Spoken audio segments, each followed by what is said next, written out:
stomping and hopping to that dandy music, but I'd like to be able to hear Charlie on the floor.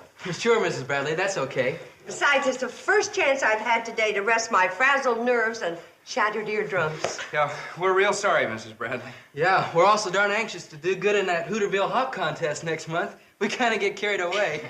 Yeah, well, for the time being, would you mind being carried away to the kitchen for some milk and cookies? Thanks, Mom. And please, chew quietly. Here you are, Kate. Today's mail. One postcard? Better than yesterday. 3 bills and a circular on low-cost Las Vegas weekends. Why, this is from Mr. Norman Curtis of the railroad. Nutty Norman? You're kidding. What's he say? He says he's in Europe. That's no surprise. He also says he's president of the railroad. Sure, let's see. He says he's in Europe, having a wonderful... Can't make out the next word. Vacation. That's right, vacation.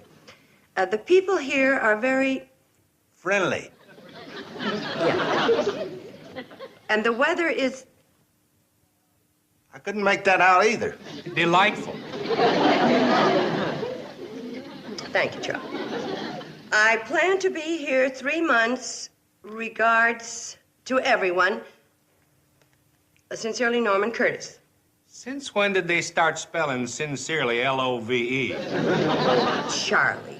That's just his way of being friendly. I think it was very nice of Mr. Curtis to think of us all the way over here from Paris. Paris. Ha! He's pathetic. No, he's not. And I'm worried. Suppose Mr. Bedloe comes up with another scheme to close down the Cannonball while he's gone. Now, you know that Mr. Curtis is always on our side. So what? Nutty Norman ain't any more president of that railroad than I am. Well, I don't know. But in some way, Mr. Curtis seems to be Mr. Bedloe's superior. That don't prove nothing. Who ain't?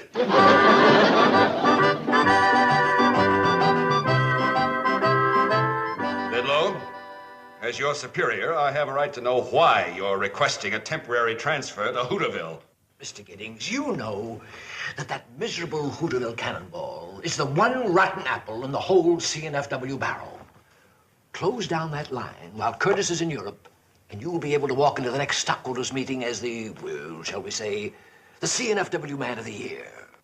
I have strict orders from Norman Curtis not to close down the Cannonball. But you're not going to close it down. You'll be improving it. This scheme is even sneakier than I thought. You've lost me. JB, appoint me superintendent of that line, and I'll institute an efficiency campaign that'll make those people down there wish they'd never heard of the Hooterville Cannonball. You're beginning to find me. Believe me, JB. When I get through with them down there, you won't have to close down the line. They'll do it themselves and be grateful for the chance. And I won't be bucking Curtis's orders either. Oh, more than that, you'll be the stockholders' hero.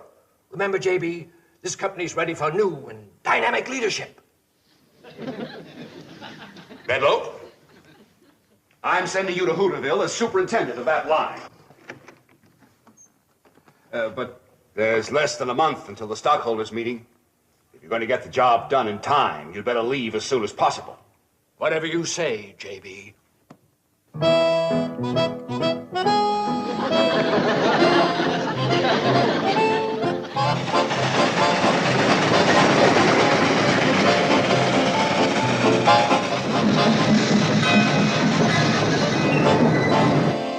Kate, Joe. Hi, boy. Beautiful day, ain't it? Makes a man glad he's alive. Good morning, everybody. I wish I was dead. Homer Bedloe, what are you doing in Hooterville? That's like asking a fox what he's doing in the hen house. Oh, that's very witty, Mr. Carson. I'm going to enjoy living with you at the Shady Rests. You're staying here? For how long? Only as long as it takes to get the job done. Mrs. Bradley, do you have yearly rates? Mr. Bedloe, what are you talking about?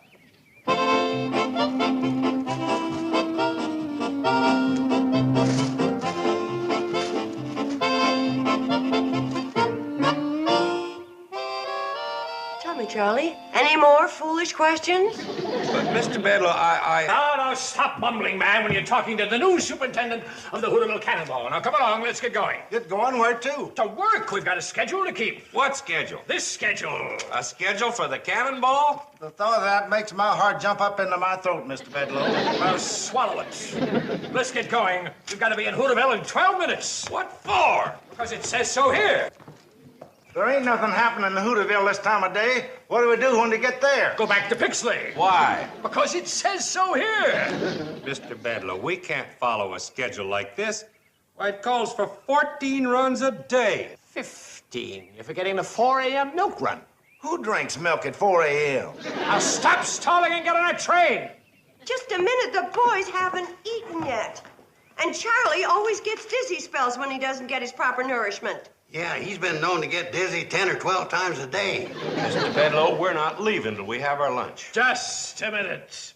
I'd like to read to you Article 7 from the Book of Rules of the CNFW Railroad.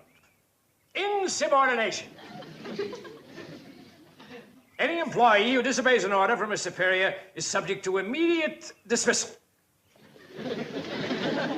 I guess you better go, boys. And I'll fix you some sandwiches to take along with you. Article 26. Eating or drinking while on duty constitutes a violation of the CNFW rules governing deportment. This is also covered by Clause 96. Road etiquette. We get the point, Mr. Bedlow. Don't worry, boys. I'll keep the food warm for when you stop on your way back. What stop? You might as well know now, Mrs. Bradley, that the Cannonball is only making 3 stops a day at the Shady Rest. In the morning, to pick me up. At noon, for lunch. And in the evening, to bring me back again. Is that last stop necessary? It's covered by Article 32. Welfare and comfort of the supervisory personnel. That's what it's all about. I might have known it's another one of your low-down, sneaky schemes to shut down the Cannonball. I couldn't have described it better myself, Mrs. Bradley. Beautiful, isn't it? We're pulling out in 1 minute. I ain't going. You have to. That's what he's trying to do, get you to quit. Just like he's trying to shut down the Shady Rest with those 3 stops a day. I knew that guy'd never change. He's got a one-track mind. Yeah, the track from Hooterville to Pixley.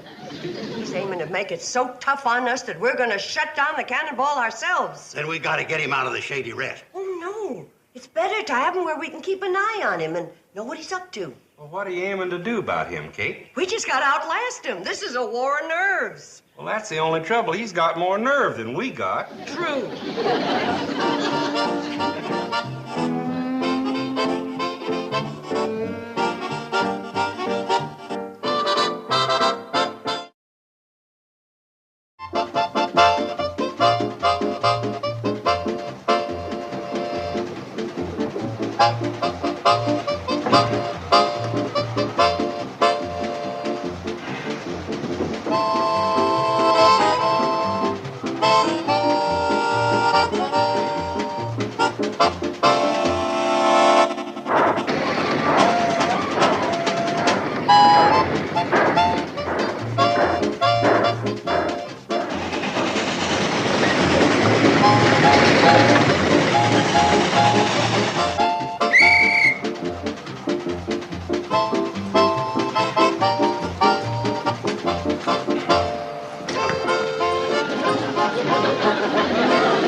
That's enough time for breakfast. Let's get rolling.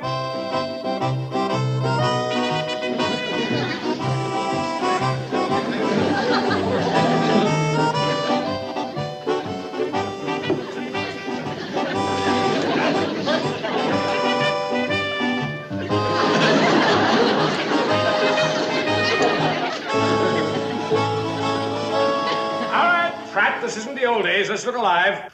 I'm sorry, Kate. That's all I got time for now. You did pretty good today. You almost got through your first helping.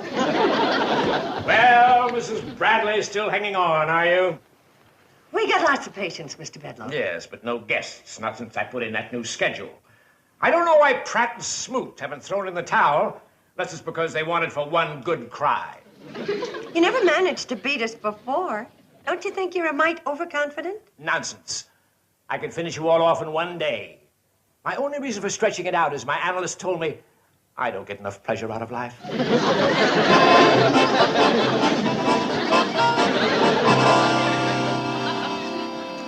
Good evening, everybody. Beautiful evening, isn't it? Oh, do my eyes deceive me? Is it possible that I am witnessing a touch of communal despair? What a picture you make. If only I was an artist and could immortalize this moment in oils, I assure you the painting would occupy a prominent place on my office wall and forever in my heart. Mr. Bedlow, if you've got a heart, I'd like to see it. Yeah, me too. Right out in the open. What'd you do with Floyd and Charlie? They're fast asleep at their post in the locomotive cab. That way they thought they'd get a good night's sleep. Those two poor boys sure have a good rest coming to them. Not a chance. In 2.5 hours' time, we're taking a practice emergency run. Oh, what a lovely night for a train ride. You won't think it's such a lovely night when all you get for supper is a cucumber sandwich. I had a hunch something like that would happen. The Pixley Diner barbecues a fine chicken. One of you girls bring a plate up to my room. And oh, by the way, Mrs. Bradley, since you won't be cooking dinner for me tonight, I'll naturally expect you to deduct it from my bill. If I was a younger and stronger man, I'd sure show him. Yeah, Uncle Joe, you'd knock his block off, huh? No. I'd walk all the way to Pixley and get me some of that chicken.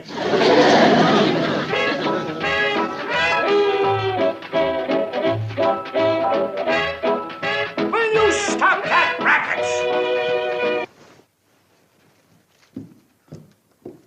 Mrs. Bradley, what kind of a hotel is this where a man can't get a decent 2.5 hours sleep? But it's so early. Early? In another 45 minutes, it's going to be almost 9 o'clock. Have you forgotten I'm to take a practice emergency run? Who could forget an absolute necessity like that? This is too much. You're right, Mr. Bedlow. This is too much. We've had enough of your ridiculous rules and schedules. You've been acting like a child, complaining like a child, and now you're even going to bed like a child. What you need is a good spanking. No, Mrs. Bradley. I'm a guest here. I didn't pay for this kind of treatment. That's okay. The spanking's on the house. You know, Mrs. Bradley, at this moment you remind me very much of my mother. And we didn't get along either. Your mother sounds like a fine, intelligent woman. And at this moment, I just wish I was your mother. Sounds to me like you're not happy with my patronage. We ain't happy with any part of you. Very well. I'll leave the first thing in the morning. I'm sure I can get suitable accommodations in Pixley. Okay, girls, start dancing again, and to heck with you, Bedlow. Very well, Mrs. Bradley. Since I won't be living here, there won't be need for the cannonball to stop at the Shady West anymore. I think you spoke a little too harshly, Kate. Don't worry about him, Uncle Joe. I wouldn't want him for a guest if he was the last one we ever had. And I think he is.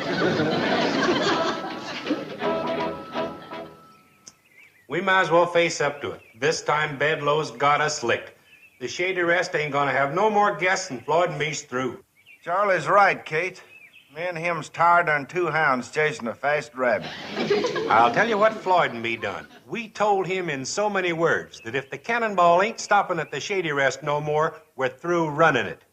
Oh, you shouldn't have done that, Charlie. That's exactly what he wants. If you and Floyd quit, he can shut down the cannonball. Well, he's gonna do it anyhow, sooner or later. Where'd Bedlow go? Into the city, CNFW stockholders meeting he had to attend. You know, somebody ought to tell them stockholders how their money's being wasted. Paying a man $30,000 a year to be superintendent of a one-track line. I mean, the railroad's paying Bedlow $30,000 a year? He was bragging about it a couple of days ago. That's the biggest train robbery since Jesse James. That's our answer. Oh, wait a minute, Kate. We may be desperate, but robbing the cannonball ain't gonna help. That's not what I mean. I mean that somebody should tell the stockholders how their money is being wasted. Why, they'd never stand still for a $30,000 a year man running this line. You're right, Kate. They'll put Bedloe where he belongs, back on his regular job, and we can get to living normal again. Yeah, but who's going to tell the stockholders? Us. We'll go to the meeting. Well, they'll never let us in. Oh, yes, they will if we're stockholders. Kate, you don't expect us to buy CNFW stock. All we need's one share. My golly, Kate, I believe you've blundered onto something. Well, thank you, Uncle Joe. Now, are we all for it? Aye. Aye. It's unanimous. Now then, I'll get Sam Drucker to buy the share of stock for us, and then with luck, we'll be buying Mr. Bedloe a one-way ticket out of our lives forever.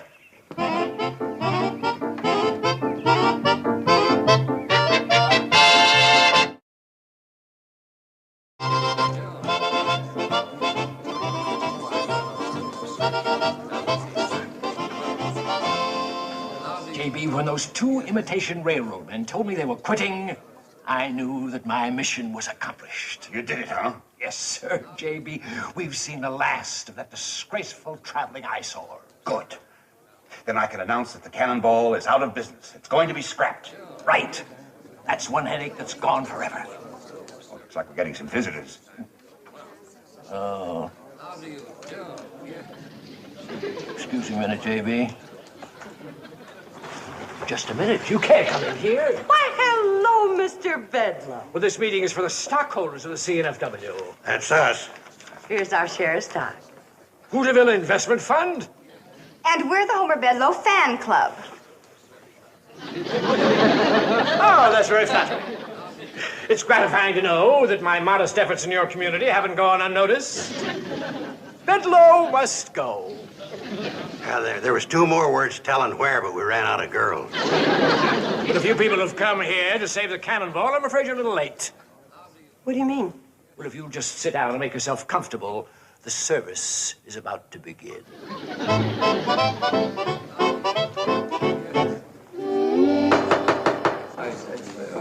And now, ladies and gentlemen, I have an important announcement to make, which I'm sure will please all of the stockholders. It is with great pride that I am able to inform you that the one disgraceful, outmoded eyesore of the entire CNFW system has been eliminated. The Hooterville-Pixley branch line is no longer in operation. That's a good move, Giddings. It'll save us a lot of money. It will? Yes. One of our visiting stockholders, a lady from out of town, has made us aware of an interesting fact, which our comptroller has confirmed. We stood to lose $30,000 on that branch line this year, the very amount that we were paying the superintendent. Well, since you're closing down the line, why not get rid of the superintendent and save the $30,000? What? Sure. We don't need a superintendent for a line that no longer exists. Fire him. Fire the superintendent? Mr. Bedloe, it seems that if we don't have the Cannonball, you won't have a job. You're in the same boat with us.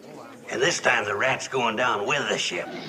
As one sailor to another, I think we should pull for shore together. Well, I hate to admit it, Mrs. Bradley, but you're right. Gentlemen and ladies, just a moment. You're making a terrible mistake. You can't shut down the Hooterville Cannonball. That's the greatest little train that was ever built. Whoever says that magnificent example of early American railroading should be scrapped deserves to be scrapped. Call me sentimental and tender-hearted if you must. But to me, that beautiful and distinctive example of Americana is the pride of the CNFW. But as I understand it, the Hooterville Cannonball runs on an outdated, inefficient line that doesn't even keep a schedule. That's not true. Well, since when? Since you sent us the best superintendent in railroad history. Why, you can't shut down that line after what he's done for it. He has given us a schedule that outdoes any other line in the country. Right, Charlie? 14 runs a day. Plus the milk run. And Mr. Bedloe has shown us the light. At 4 a.m. In the dark. But it's still costing us $30,000. Well, When you want the best, you gotta pay for it. Exactly. What's a paltry $30,000 compared to the welfare and happiness of the fine and noble people of that community who depend upon that line? And what about these two self-sacrificing individuals who run that great little train? I refer to my good friends and close companions, Charlie Pratt and Floyd Smoot, two brave and selfless creatures who I've seen deprived of food and sleep just to keep the cannonball rolling. And gentlemen, with us today is the proprietress of the Shady Rest Hotel. I couldn't love her more, even if she were my own mother. And her three charming daughters, who, by the way, are my fan club. Must Bedloe go? Must Bedloe go? Gentlemen, you haven't lived unless you've seen these three charming creatures give one of her delightful folk dances. What more can I say, gentlemen? The people in this valley are our kind of people, the greatest people in the world. Let the CNFW be known as the railroad with a heart. Gentlemen, I beg you, do not scrap the Hooterville cannonball.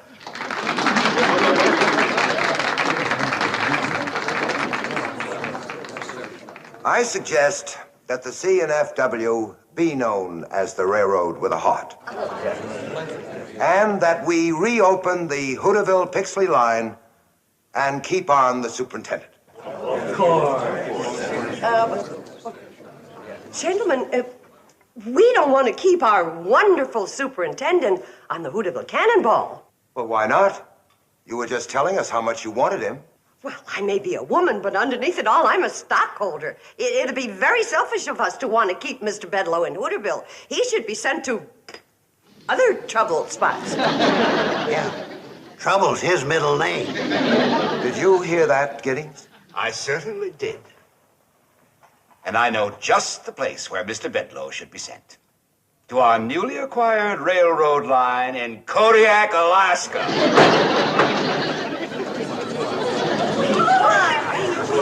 The cannonball rides again. We owe it all to Mr. Bedloe. He was terrific. Thank you, thank you. Yeah, we won't forget you, Bedloe, even though you are way up there in Alaska. You can thank Kate for keeping your job for you. Oh, it was nothing. After all, we were in the same boat together, weren't we, Mr. Bedloe? Only while we were sinking. From now on, it's war again. Of course. After you get back from Alaska. You know, Mr. Bedloe, I think those Eskimos up there are going to take to you just like we did. Let's go.